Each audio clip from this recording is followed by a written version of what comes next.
Olá, tudo bem? Seja bem-vindo ao New Safety 360, o seu painel informativo semanal. Eu sou Júnior Almeida e tenho o prazer de receber vocês aqui. No episódio de hoje nós vamos falar sobre o sistema de arrefecimento do conjunto motobomba e as suas diferenças.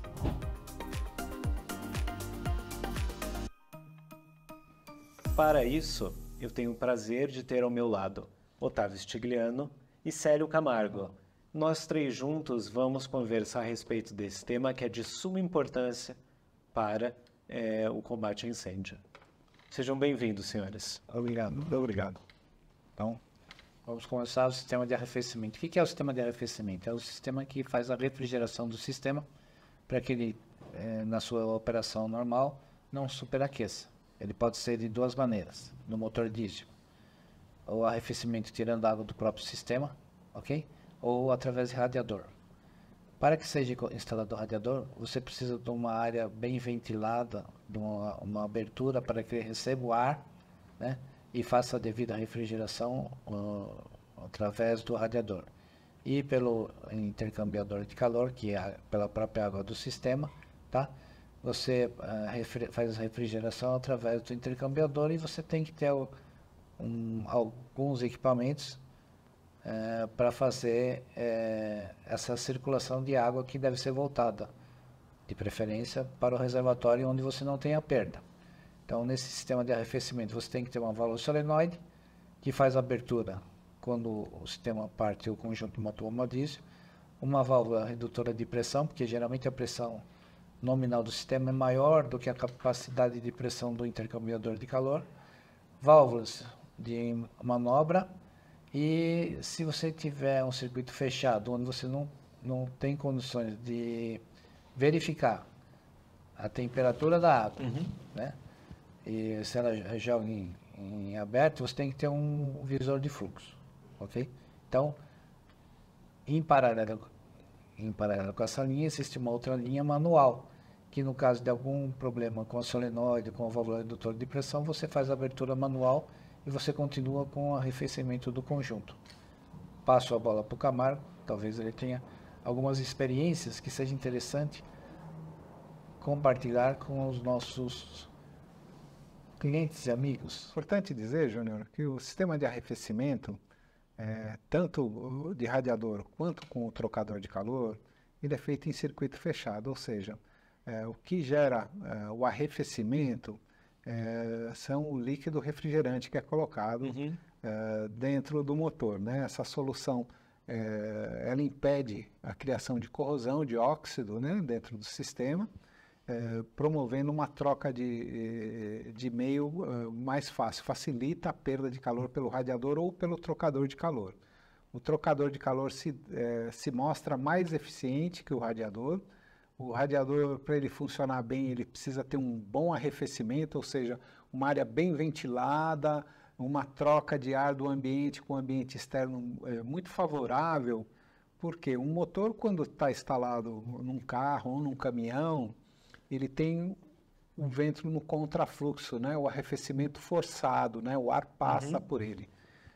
Quando é um motor estacionário, como é um conjunto motobomba, ele tende a depender só da hélice que força o ar passar pelo sistema de radiador para arrefecer a mistura que essa solução que vai dentro do motor traz essa caloria para fora, o radiador dissipa e ela retorna para o motor, né?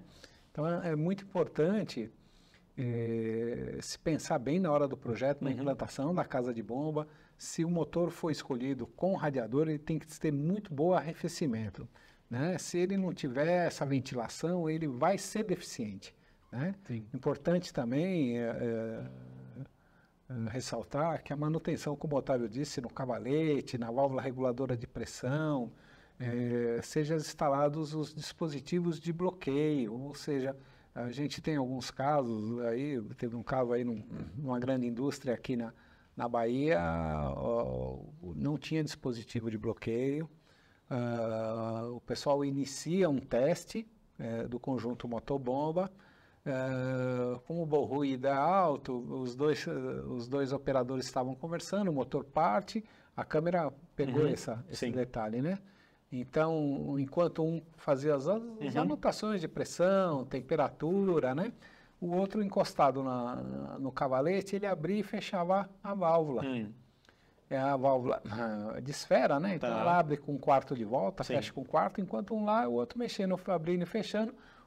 Quando ele para com a válvula na posição fechada. Nossa. O que causou o quê? A falta de arrefecimento do conjunto motobomba. Ele perdeu o conjunto motobomba. O motor chegou a fundir, porque os 30 minutos de teste, em vez de eles estarem acompanhando dentro da casa de bombas, eles se destacaram da casa de bomba. Eles saíram da casa de bomba esses 30 minutos e o motor rodou sem arrefecimento nesses 30 minutos. Gerou uma temperatura muito alta, causando o quê?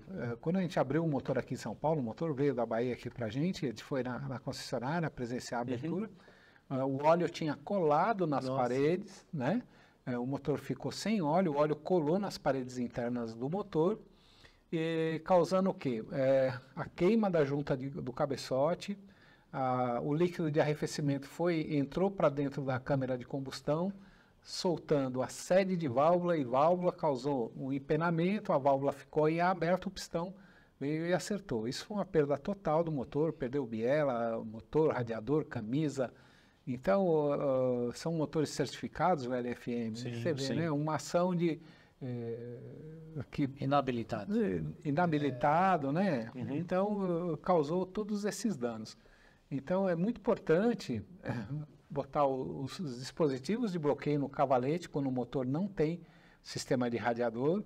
E quando tem o radiador também, a gente tem que observar alguns sintomas. A gente tem um outro caso aí, um cliente nosso, que o ladrão do radiador começou a jogar água fora. Nossa. Em vez de ele procurar saber o porquê estava jogando aquele excesso de água fora, ele botou uma mangueirinha e jogou para fora. E manteve o motor. O motor estava com a junta queimada, funcionando. Chegou uma hora que queimou a junta, queimou o cabeçote, atropelou válvula, porque estava jogando água fria dentro do motor quente, né? Então, causou também todo um dano por não observar um detalhe. Poxa, o motor começou a apresentar um sintoma diferente, você tem que procurar investigar. Então, o sistema de arrefecimento, ele ele está diretamente ligado ao bom funcionamento do motor, né? Então, as boas práticas, trocar a solução a cada 6 meses, a troca de óleo, observar, acompanhar o teste, né? O motor, depois de 96 graus, ele começa o processo de fundir, ou seja, as peças vão perdendo a dureza e vão entrando no processo de fundir uma na outra, né? Então, o motor não pode trabalhar acima de 96 graus, seja do seu carro ou de um motor desse, entendeu? Então, quando está realizando o teste, tem que ficar ao lado do motor observando a temperatura. A temperatura tem lá os relógios que mostram pressão, temperatura de óleo. O motor está sem pressão, tem que parar de funcionar. O óleo não está chegando nas partes, né? O motor está com uma temperatura excessiva, tem que parar, né? Então, para incêndio, o que se mostra mais viável é o sistema com trocador de calor. O sistema de radiador ele tem que ser muito bem instalado, muito bem pensado para se colocar um motor com radiador, né? Essas ocorrências que você falou, tanto da Bahia como daqui do estado, além do prejuízo financeiro, né, de um conjunto motobomba, não é barato. Você tem o tempo, tá, que a sua empresa, a sua unidade fica sem a proteção, tá? Então são 2 agravantes, né, que merecem atenção, tá, para que isso não ocorra. Então, muito bem. O cliente, em um desses incidentes aí, não tinha uma bomba reserva, teve que locar um caminhão com bomba e ficar 60 dias aguardando um novo motor chegar para ser instalado. Então, um transtorno, um custo financeiro alto, né? Além de trocar um conjunto, ainda teve que manter esse caminhão ligado, porque a indústria não pode rodar sem uma proteção, né? A seguradora não permite, o bombeiro também não. Então, é muito importante isso, né? A gente pensar nas boas práticas de manutenção, conservação e atentar, né? Sempre na hora do projeto, a decisão é muito importante, onde vai ser instalado, como vai ser instalado, né? Tudo isso tem que ser observado. Né? Tem que ser pesado aí na balança na hora de fazer e manter um conjunto desse que, como o Otávio disse, é um valor considerável. Descuido pode levar a perda total. Um ato mal pensado com um sistema desse pode ocasionar danos aí de grande monta. A filosofia da New Safety é compartilhar conhecimento. E para isso, o New Safety 360 é um dos nossos maiores exemplos, de trazer dois grandes profissionais da área que, com a sua experiência, possam contar cada vez mais informações para nós. Com isso, a gente encerra mais esse episódio e nos vemos na próxima quarta. Até lá! Até! Obrigado.